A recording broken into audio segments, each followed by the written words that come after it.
Ya, coba bayangin kalian hidup di pertengahan tahun 1980-an.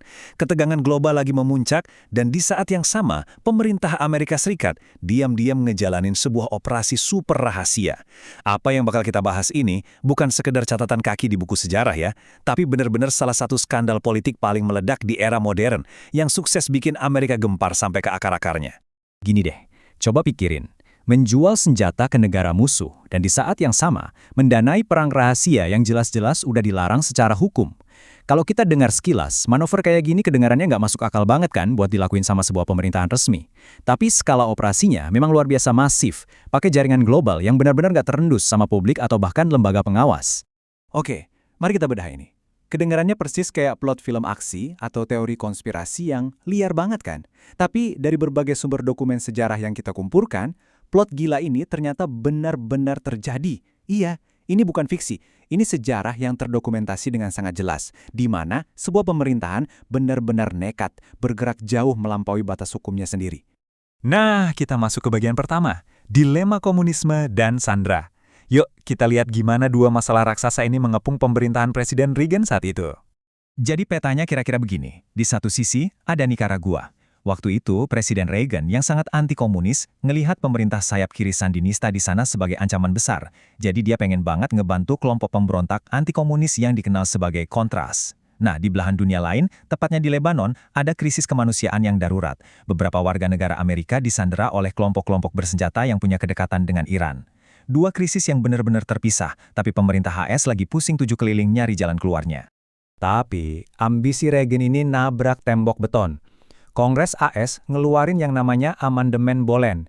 Ini tuh aturan tertulis yang secara tegas dan eksplisit melarang segala bentuk bantuan militer dari pemerintah AS buat kelompok Kontras.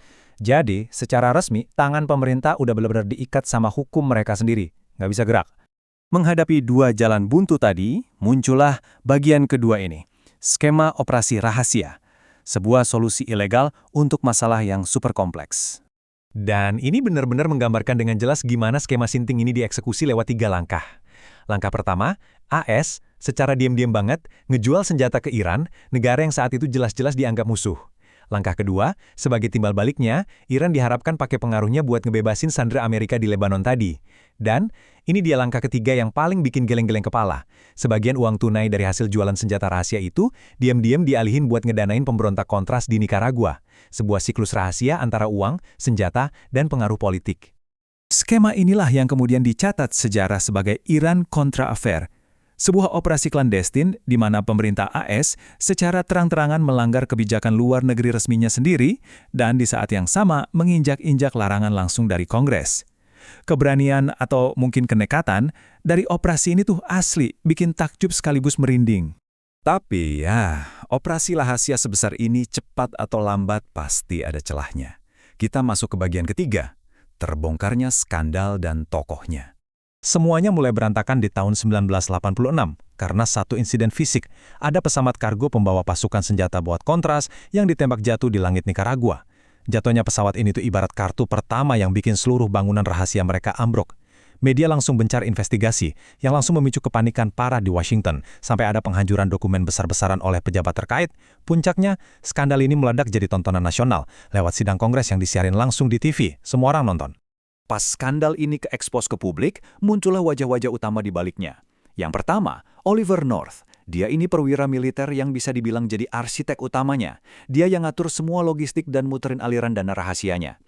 Terus yang kedua, pastinya Presiden Ronald Reagan sendiri. Beliau bersikeras ngaku nggak tahu menau soal detail operasi ilegal ini. Tapi ya, klaim itu tentu aja disambut dengan keraguan yang luar biasa intens dari publik.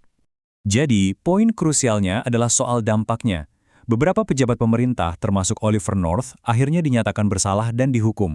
Walaupun jujur aja, sebagian vonis ini akhirnya dibatalin di tingkat banding. Tapi kerusakan udah terjadi. Reputasi pemerintahan Reagan udah terlanjur ternoda. Dan yang paling penting, ini memicu perdebatan permanen yang sangat panas mengenai sebetulnya sejauh mana sih batas kekuasaan seorang presiden kalau tanpa pengawasan lembaga negara lainnya. Ini bawa kita ke bagian terakhir, teori konspirasi yang terbukti. Kenapa sejarah ini tetap jadi salah satu studi kasus yang paling menarik? Bayangin lagi deh, sebelum semuanya kebongkar, kalau ada orang yang bilang ke kalian bahwa pemerintah diam-diam mempersenjatai musuh, sengaja ngelanggar hukum yang dibuat sama parlemen mereka sendiri, dan ngedanain perang bayangan, itu pasti bakal langsung dicap sebagai fiksi atau teori konspirasi paranoid kan? Nggak mungkin kejadian. Tapi nyatanya, tumpukan dokumen resmi, investigasi panjang Kongres, dan pengakuan langsung para pelakunya, ngubah apa yang tadinya kerasa mustahil menjadi sebuah realitas yang lumayan menakutkan.